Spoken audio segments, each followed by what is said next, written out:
don't know what ended up happening to these college kids, or where it happened, where the boat is, or any information.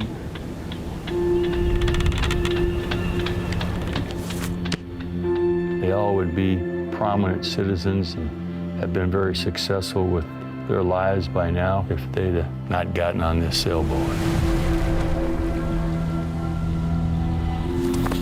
This is how small the actual case file actually is. Other than that, there's not much to go on. They were going to go down, take the sailboat out, and come back. And that was it. It was like they just vanished.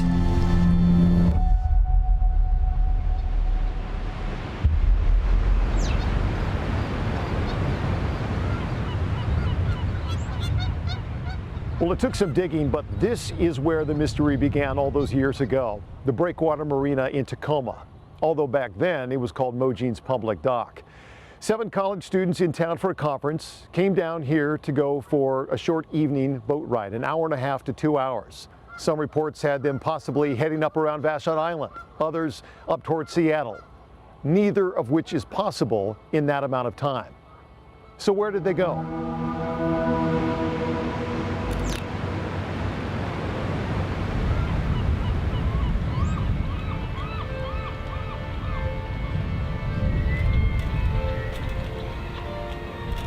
You know, a 22-foot sailboat with 7 people in it at night, probably just running on an engine and no sail. It wasn't like they were going to be irresponsible. So right away, that didn't quite fit. You know, of course, one of those big questions when you're talking about college kids is, were they drinking? And no, they were not. They were not drinking. And, you know, I would stand by that to my dying breath.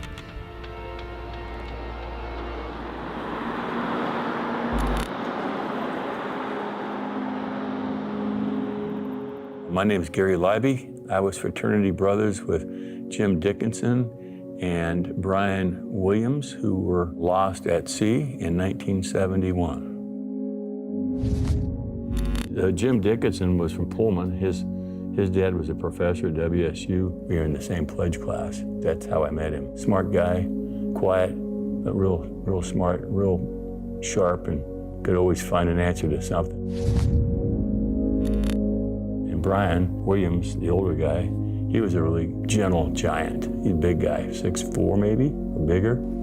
I knew them all 5 on this page. Brian Wilson, Robert Sherwood, Gary Oman. These 2 young men were in my same fraternity, whereas these other 3 I just knew from being a part of the Intercollegiate Nights program. This just talks about the 5 from WSU, but there were 2 more. There were 7 altogether.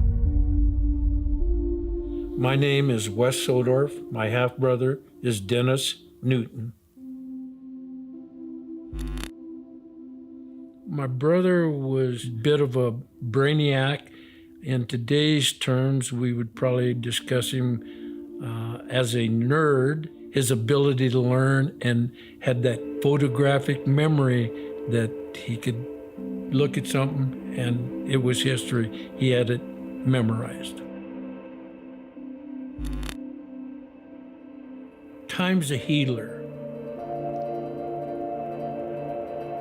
Been healed a lot, but you still remember your brother.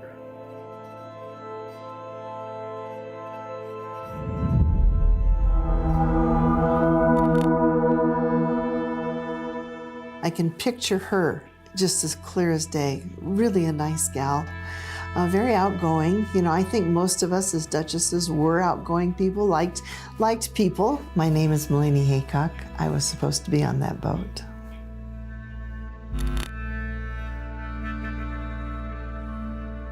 I remember talking to her, and it just broke my heart because she was a lovely, lovely lady. She had short, curly blonde hair. And so I thought, well, she'll be able to do this and be ready in the morning.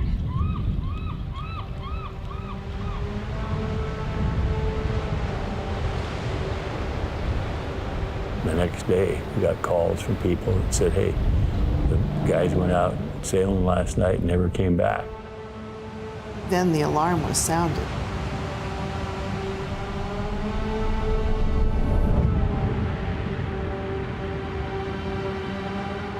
The Coast Guard was out, said it was one of the biggest searches in history at that point. Several of our fraternity members went over to Tacoma and helped search the beaches. But, you know, day after day after day after day, nothing came back. 7 kids, a boat, no oil slick, no mask, no debris, no coolers, none of anything that they took on that trip with them ever appeared. And to this day, it has not appeared.